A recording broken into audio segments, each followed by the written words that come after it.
Então tá uma manhã muito agitada, a gente vai passar por várias pautas. Twilight Zone Brasil está impecável hoje. Eu tive orgulho de fazer com o Cláudio hoje Twilight Zone Brasil, preparar. Mas hoje a gente começa com o discurso histórico de Donald Trump. Vamos colocar para vocês. Depois de 2 anos terríveis em escuridão, 20 reféns estão voltando aos braços de suas famílias. É um dia glorioso. 28 outros vão voltar para descansar no seu solo sagrado. Depois de tantos anos de guerra, as armas estão silenciosas e o sol está nascendo numa região de paz. Uma região que vai viver, se Deus quiser, em paz por toda a eternidade. Não é apenas o fim de uma guerra, é o fim de uma era de terror e morte, o início de uma era de fé e esperança. É o início de uma longa harmonia para Israel e todas as nações. Uma região que vai ser magnífica, acredito muito nisso. É um novo Oriente Médio que está nascendo. Eu quero expressar a minha gratidão para um homem de muita coragem, que fez muito para tornar esse momento possível. Vocês sabem de quem estou falando, só o primeiro-ministro Benjamin Netanyahu. Bibi, por favor, se levante.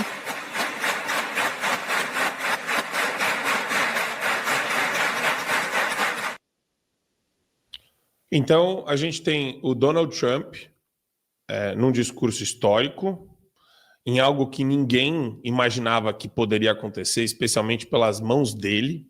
Inclusive, a torcida inteira da imprensa era contra, o pessoal fazendo torcida contra. E também é importante lembrar, professora Paula Marisa, sabe quem foi sancionado pela Magnitsky também? Os juízes do Tribunal Penal Internacional que deram andamento a um julgamento completamente estapafúrdio contra o Netanyahu, falando que ele estava cometendo atos de terrorismo e crimes de guerra, professora Paula. Exatamente, né, Marco? A gente está vendo aí, finalmente, essa guerra de Israel contra o Hamas, pelo que tudo indica, cessando, né? Apesar que, falando de Hamas, as coisas são um pouco imprevisíveis, mas, em princípio, a guerra se encerra. Os reféns vivos foram devolvidos, trocados pelos terroristas que estavam presos em Israel. E agora, pelas notícias que eu tenho acompanhado a respeito da guerra, o próximo passo é a exigência do desarmamento, né? A entrega das armas do Hamas. Porque realmente, enquanto houver um grupo terrorista armado na região, a região não vai ter paz, né? Vai parar sempre aquela sombra de que pode acontecer um novo ataque. Pelo que eu estou acompanhando, eles vão firmemente na direção de acabar com essa história toda. Mas é interessante também, Marco, a gente analisar o contexto. Aí a gente viu o discurso do Donald Trump, ele elogiando o Netanyahu, né? Mas outra figura muito importante que teve um papel de destaque nessa negociação e que foi elogiado hoje pelo Trump é Marco Rubio, o secretário de Estado que foi destacado também para negociar com o Brasil, que a mídia passou a semana toda dizendo que o Marco Rubio estava isolado, que Trump havia obrigado Marco Rubio a negociar com Lula e que Marco Rubio era um funcionário do Trump que teria que acatar as ordens. Então, esse episódio, claro, sem precedentes, né? Muito significativo. Finalmente temos a paz ali na região, mas também mostra a força de Marco Rubio dentro do governo, que está totalmente alinhado ao discurso e às ações do governo Donald Trump. Agora, encerrando a guerra entre Israel e Hamas, nós ainda temos o conflito Ucrânia e Rússia. Eu vi uma notícia agora de manhã que o Donald Trump, inclusive, está dizendo que se o Putin não resolver o problema, não acabar com a palhaçada, vamos dizer assim, né? Só que ele falou com outras palavras. Se o Putin não acabar com essa palhaçada, o Trump vai começar a enviar mísseis Tomahawk para a Ucrânia. Então, a coisa por lá também está se encaminhando para que haja alguma negociação, algum tipo de recuo por parte da Rússia para finalmente ter paz na região.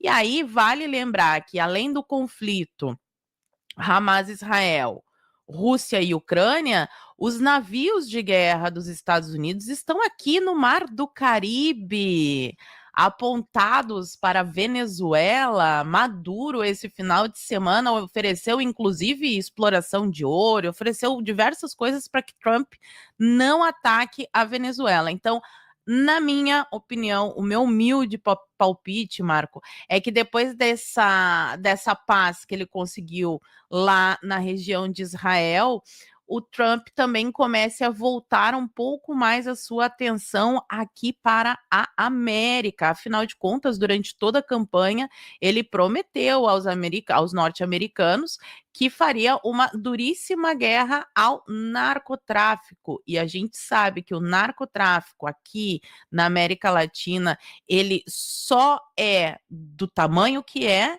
por causa que está, sim, aliado a agentes do governo, do judiciário, figuras importantes, né, aí do governo.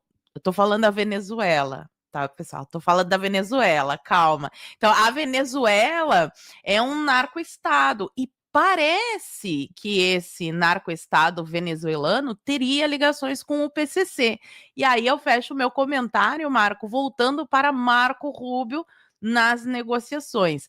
Ao que tudo indica, esse cessar-fogo lá em Israel pode esquentar as coisas aqui na América Latina, Marco. Sem dúvida, tem muita coisa que vai esquentar. A chapa vai esquentar na América Latina, professora Paula Marisa. Tomara. E o primeiro hambúrguer que o Eduardo Bolsonaro vai fritar. O Eduardo Bolsonaro dá nome para os hambúrgueres que ele vai fritar. É engraçado você falar um negócio desse, porque a esquerda fica toda cheia de... O liberal, né? Ele fica todo cheio de milindre na hora de falar disso. Não, ele assumiu que é muito feio ele falar que é a favor de tarifar o Brasil, porque o blá. E a galera esquece que é método de negociação do Donald Trump.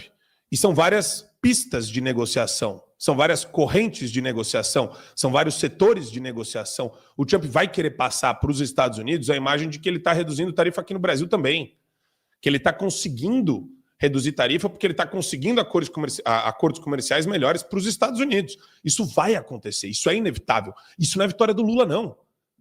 O Lula continua sendo uma cadelinha desvairada, ditatorial, sem saber o que está fazendo e onde lamber.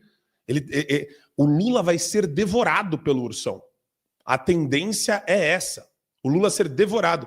Porque todo mundo que ficava colocando o dedo no método de negociação do Donald Trump agora está com a cara no chão. Esquerdista não sabe mais o que fazer. Eles estão meio desorientados. Eu fico olhando para o esquerdista e eu percebo que os períodos de ovulação deles, professora Paula Marisa, são no ápice da perseguição de qualquer regime. Covid, esquerdista estava ovulando. 8 de janeiro, esquerdista estava ovulando. Sempre que tem inquérito das fake news, o esquerdista está ovulando. Sempre que é um tema do interesse deles, perceba que só tem conotação persecutória. Os únicos assuntos que eles gostam agora de falar é quem que eles querem que seja preso pelo regime. Mas enfim, divaguei demais, que eu tô animado com essa segunda-feira, tem muita coisa acontecendo, mas tem uma coisa grotesca que aconteceu também, e muita gente vai bater cabeça com isso daqui, ó. Brasileiros mortos eram bandidos. Já que a gente está falando de Hamas, na POSP, lá em São Paulo, teve um evento, e neste evento aconteceu, a gente tem uma série de trechos aqui recortados, eu não sei se tem trecho do vídeo do evento inteiro. Teve uma compilação da Damares que eu vi, que ficou muito boa, mas eu não sei se é essa que a gente vai colocar agora, vamos ver. E onde moram lá são bandidos importados e trazidos da Europa com nada a ver com essa terra. Alguns até brasileiros, mas foram mortos brasileiros. Mas o que está fazendo o brasileiro lá? Nessa terra? Um bandido. Como se fosse...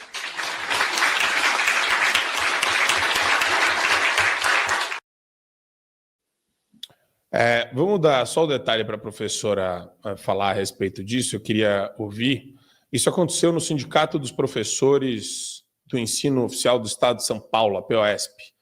Esse cara se chama Ahmed Shehadeh, médico palestino brasileiro, irmão de um ex-líder do grupo terrorista, chamando os brasileiros de bandidos. A declaração foi no dia 7, nessa última terça-feira.